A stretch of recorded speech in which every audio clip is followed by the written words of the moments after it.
frame part of the conversation as soon as Captain Jones gets that started. Thank you. We have time for questions at the end, but we do have kind of a hard stop in about just over 20 minutes.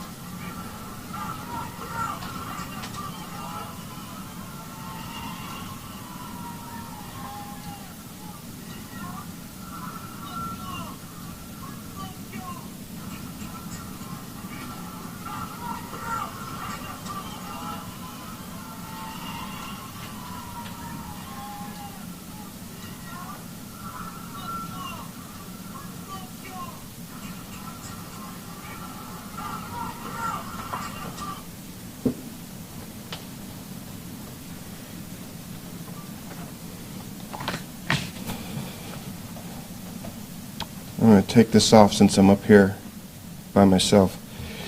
Good afternoon, everyone. Thanks for coming by.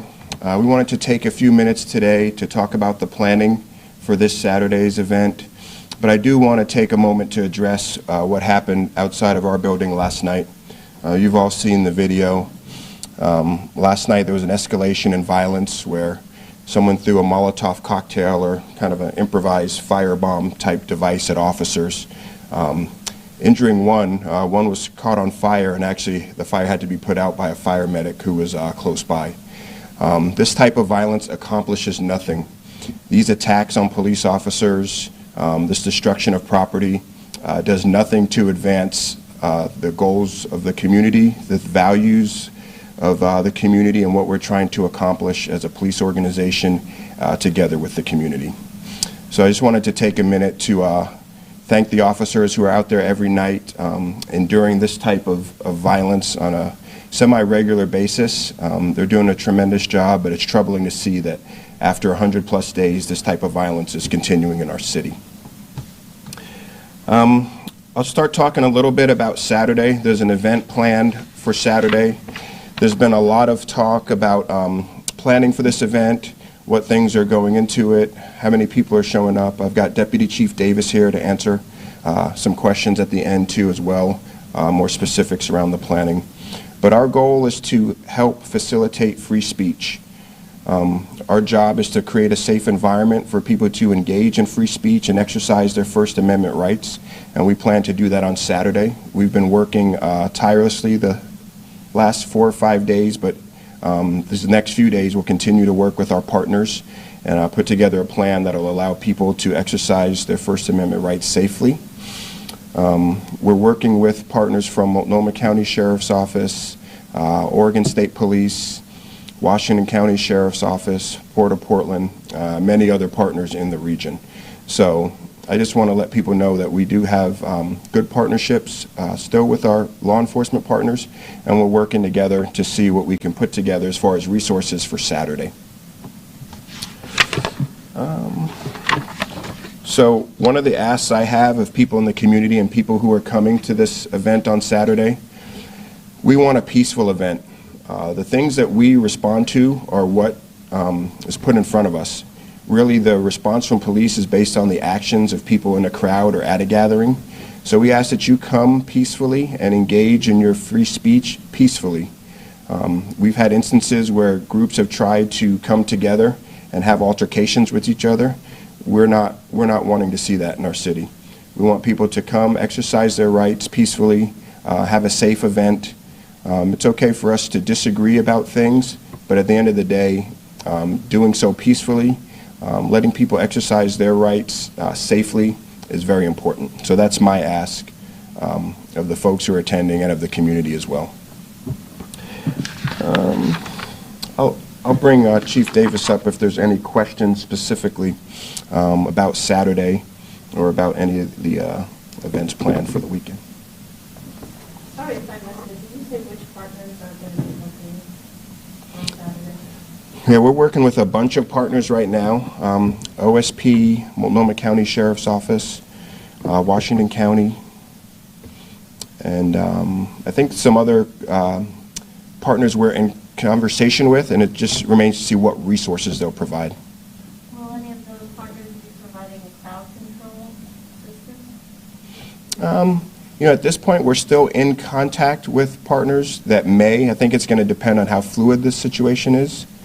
But right now, we're really depending on Portland Police Bureau RRT, and then we'll see what other resources we can bring to bear in the next 48 hours or so. Related to Saturday, one of the last times we saw a couple different groups kind of clash, someone died. What are you guys doing now to protect the safety of those people who are at these protests as well as the rest of the community? Sure. Our goal, like I said, is to be able to keep folks apart. I mean, these are very fluid, and it's very possible small factions can break off and go to other places. So we're trying to posture ourselves where we can respond to things that might take place in other areas or throughout the city. But, you know, at the end of the day, we can't be everywhere. We can only do the best we can do with our resources. But our goal is to really keep people apart, let people have a safe event, and kind of exercise their free speech rights safely. Do you anticipate these groups trying to meet up again somewhere in the city, or do you think they're going to stay in the parts of town that they've kind of said that they would at the beginning? My hope is that they'll stay in the areas that they're talking about right now. Our goal and our hope is that they do not try to come together and have altercations or conflict with one another, but at the same time, we don't always get to control that either. But that's our hope, and that's what we're hoping they'll do. Does Portland Police plan on being in the streets, or are you guys taking more of an approach of watching and reacting to kind of what takes place in the streets? Our plan is to have a very visible presence and to be very visible. But at the same time, it's going to depend on what our resources are, how many people show up, what activities they engage in. If we're resourced and can safely interact in violent conflict, we'll make that determination based on the situation. But our goal is to definitely have a high visibility and let people know that we're in the area. How many officers from the Portland Police Bureau do you expect to have on the ground on Saturday to be highly visible like that? Yeah, that might be a better question for Chief Davis. Yeah, thank you. I can talk a little bit more about some of the specifics. I don't want to give away too many of our the operational details, obviously, like exactly how many officers we'll have where, but what I can say is that we have canceled regular days off, and we anticipate having a fairly large number of our officers here, as well as some number of officers from other agencies. All the other agencies in the area are fairly resource stretched like we are, so we're still working out exactly how much the other agencies can bring to the event. On Sure. their permit application, the Proud Boys estimated 10,000 Mhm. attendees, 10,000 spectators. What are you more, or do you expect that number, or what are you planning for? It's equal parts art and science when you're planning for one of these events, because sometimes you'll see events where a event planner will say they have 10,000 people coming and maybe 1,000 show up, and sometimes you actually have more. So it's hard to pin down exactly what we expect. We expect somewhere in the thousands, but there's a fair amount of uncertainty just because we know from the event announcement that it's people saying that they're coming from all over the country. And so when it's not an event that's mostly local people, those crowd estimates can be pretty imprecise. The fact that the Parks Bureau denied a permit for the Proud Boys to gather at Silver Park, are police going to take any steps to prevent them from assembling there? No, because the permit was denied on the grounds that it violates the governor's COVID orders, but there's a fine balancing act that we have to do between those legitimate public health guidelines and then people's rights to free speech. And so it's especially challenging if we're going to say, we're going to take some kind of enforcement action against 1,000 or more people who are there for a free speech event, and particularly when we've had a lot of free speech events since May 29th. With thousands of people in them. One thing we would ask, obviously, is the same public health asks that there are of all of us, that people wear masks, that they try to maintain social distancing because there is still a COVID crisis going on. Will there be any in the past when the groups have gathered downtown? There's been some efforts to restrict weapons among the crowd. Are those steps going to be taken Saturday? The short answer is yes. With firearms, it's a little bit different for some reason because of the legalities and the constitutional issues there. But one thing that we do want to be really clear about and make sure people understand about firearms, because sometimes at some of these events we are seeing open carry of firearms. Oregon is an open carry state for firearms, but it is illegal under Portland City Code to carry a loaded firearm in the city unless you have, in a public place, unless you have an Oregon concealed handgun permit. So that's one thing we want to make sure people understand, is that we expect that people will abide by the city's firearms regulations, and officers will be, where appropriate, inquiring of people that they observe with firearms with magazines in them, whether those weapons are in fact loaded, and if anybody who possesses one of those has an Oregon handgun license. How do you guys respond to Multnomah County Sheriff Mike Reed's and OSP's statements that they put out yesterday regarding use of tear gas and not coming in to provide some of that support that you need? You know, as agency heads, they have to make those decisions. And, you know, the way law enforcement works in the United States is all of us ultimately report to an elected official. And our duly elected officials made the decisions that they did. You know, those are agencies that are independent of the city of Portland, and they need to make the decisions they make. And, you know, for us, you know, obviously resources are a challenge for large events like this, especially when you might have 2 or 3 of them going in the city all at once.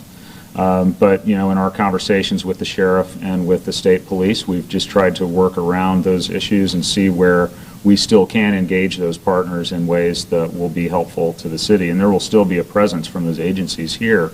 It just might not be in the same roles that we've had them here in the past. Would they be like kind of backfilling in with like patrol type stuff? Is that That's one mission for the sheriff's office, and then actually it's a couple agencies in Clackamas County that are coming to help us at this point, and we're working with some others in the metro area. We have some folks, I think, from the Milwaukee Police Department who will be helping with radio calls in part of the city so that we can take those officers who would normally be working there and use them for the event. And then I think we're working with Lake Oswego Police on some traffic enforcement assets. We'll have a fairly large, our whole traffic division will be working the roads around these events just to ensure traffic safety, deal with any traffic violations like some of the ones we've seen in the past. You know, there's the I-5 construction over the weekend that causes a pretty big traffic concern, and so that's a big part of our plan, is to manage that. So we'll get some help, at least from Lake Oswego, with that. By Saturday, there may be more, but between us and the mayor's office, we're working on shoring up some of those assets. Are you still expecting 2 events Saturday at noon, or have you wanted them to arrange? Right now, I believe we are expecting 2 or 3. There may be a third one planned for Waterfront Park, but we're trying to get some more details about that. I thought there was 2 at Delta Park, 1 at Peninsula Park, and then you're saying out as well, Waterfront Park? There's 1 at Delta Park and there's 1 at Peninsula Park. And then there may be 1 at Washington Park as well. Or, excuse me, Waterfront Park, not Washington Park, 2 different places. I want to revisit the beginning of what we were talking about with that Molotov cocktail, or whatever device you want to call it. We saw some of the arrest logs this morning, some with regards to the attempted murder. Is that related to what we saw with the Molotov cocktail? I don't want to comment a whole lot on an open investigation, but and I don't want to talk too much about that because that attempted murder incident is still under active investigation, but I anticipate we'll be releasing some more information about that case in particular very soon. Last night, there were federal officers out on the street as well. Did Portland Police call for their assistance, and do you expect federal officers to be out on Saturday? What my understanding of what happened last night is it got so violent out here that the Federal Protective Service called and asked if we needed their help, and our incident commander decided that we did. And what was reported to me was a very chaotic scene, and obviously you saw some of the images of what was going on out there. We do not anticipate asking for their assistance on Saturday. That was more of an emergency need in the moment, considering how violent it got out here last night. And just to follow up on that question, was it federal officers who used tear gas last night? I don't believe anyone used tear gas last night. I heard that there might have been some officers, might have been, but No, I don't know of any tear gas that was used. The previous situations like this where there's been opposing groups in the city, obviously somebody died, history you mentioned. What are you doing differently this time to keep people from finding each other in downtown after these events are over? Because that was, in the caravan, that's what happened, right? So, right. Is it legal? Can you block off entry points to the city from the freeway? Is that We have the lawful authority to direct traffic on city streets under Portland City Code.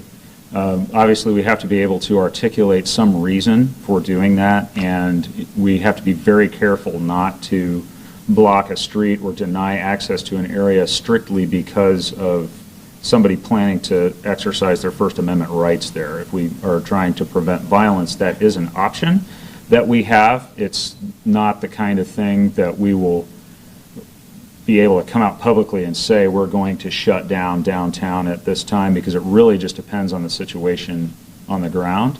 It's also a very resource-intensive thing to do, to shut off part of the city. So as a practical matter, it's very difficult to say shut down all of downtown.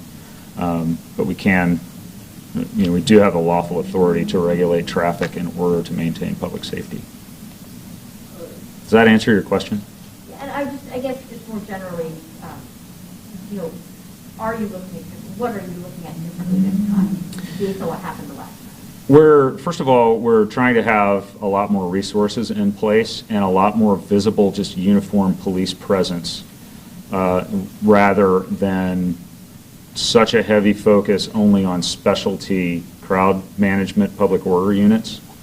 And we will be doing a lot of just regulating of traffic on the way into and out of these events to facilitate the movement of traffic. One of the problems that we had at that event on the 29th, that column of vehicles got stopped at one point, and we had to get some officers to where the blockage was to fix that problem and get traffic moving again. So one of the specific things that we're going to try and do is keep traffic moving and avoid that situation where you have a bunch of traffic just stopped for a long period of time. Creates those flashpoints. We had a hiatus basically in some of the protests after the wildfires. So two parts. Have you guys noticed any differences in some of the activities that you've been seeing since then, or maybe expect moving forward? And have you changed anything that the police bureau is doing in response to some of these demonstrations? Well, we certainly, last night we saw a level of violence that I don't think we've seen yet, and so that trend is not good, but that's last night, and so, I can't say that just because last night was exceptionally violent that that's the beginning of a trend. I certainly hope not. We have evolved our approach to this all along because our goal is really to have the minimum amount of police intervention necessary to solve whatever the problem is, but we're really kind of at the mercy of the people who show up, in this case right outside this building last night, and what they intend to do. We have tried obviously a number of approaches over the summer, right? We tried to fence off part of downtown. That fence became the focal point for a while. We reduced the fence to try to de-escalate that. Then this building became the focal point. So we have had to shift as the people who show up in various parts of the city every night have shifted their approach. But we certainly hope that, the use of fire bombs and the kind of violent attacks on our police officers that we saw last night won't happen anymore. That's unacceptable, I think, for everyone. Anything to clarify with regard to outside agencies specifically? Oh, just that, like I said, we're in ongoing discussions with outside agencies. So just to clarify the agencies that we're working with right now, we have commitments from the state police, from the Multnomah County Sheriff's Office and these are for various things, not necessarily for crowd management, public order policing specifically. But state police, Multnomah County Sheriff's Office, the Lake Oswego Police Department, and the Milwaukee Police Department. And we are still working on some of the Washington County area agencies. We've got calls in to some of them, and we just haven't been able to connect yet. That's less than the number of officers or other agencies that helped out last August. Yes. I think we had 14 agencies last August. One last question, real quick. Yeah, it's the same organizer from last August. Are you guys going to definitively say you're going to separate the crowds? I know you guys talked about it before. And the second thing is, if people have guns, is that something where you will intervene in the situation? Or, we saw that with the Senator Hughes when it's done with the right time. So, yes, I believe it is the same organizers, and, again, we're trying to be very clear in the messaging about the rules with regard to guns. I will tell you that our preference would be that we don't bring guns. There's really, I don't see a real need to bring guns to an event like this, although it's not my decision. Certainly, that causes us a heightened level of concern if you have two groups of people, some number of whom on either side are armed with firearms, that come into conflict with one another, and it would be important to try to resolve that conflict as quickly as possible. The challenges are that, if you have groups numbering in the hundreds to thousands, that's a really difficult task, even if no one is armed. So that's why our primary goal will be to keep these groups out of contact with one another completely. That's really the safest way to get through this event, and of course we're going to ask for the cooperation of the people involved in these events, to just understanding that in the past it has gotten so heated that sometimes there's been violence. Just stay apart so that we can avoid having people get carried away with the moment and have some of the scenes that we've seen here before. We just don't need to have that in our city. I have one more question about the venue, Delta Park. Were the organizers the ones who decided on their own to move to that location, or did the city encourage them in any way to pick a different location? Can you talk a bit more about that? The organizers chose that. The first we heard that they were coming to Delta Park was when they announced that was where they were going. Yeah, we didn't suggest that to them. And before we break, I just want to reiterate to everyone, these are very challenging situations, not only the crowd management, but the other parts of the city that we need to keep open. We still need to answer calls for 911 service. So we're deep into the planning. We're going to be planning into tomorrow and probably right up to Saturday morning. So I just want to let people know that this is evolving, it's fluid. We're going to prepare and try to resource ourselves to be prepared to have a safe event. And, from my point of view, I just want to reiterate to folks, again, the goal is for safe events, to have safety in our community. Violence and fighting and attempts to injure officers or destroy property are just not productive. And we're asking that people just take that to heart. Thank you. Thank you. Next, Chief. Thank you. And just for those of you who are here, there are no planned media events for tomorrow. We're going to really focus on final planning and coordinating with, as the chiefs just described. And Saturday we'll have lots of information. We'll be communicating frequently throughout the day, and so we'll be answering questions and providing as much information as we can as that goes on. We're also open to continuing to talk with any people who have identified themselves as planning or organizers for these events. We've broadcast the ways that they can get in touch with the Portland Police, and we will continue to do so right up through the events on Saturday. Thank you.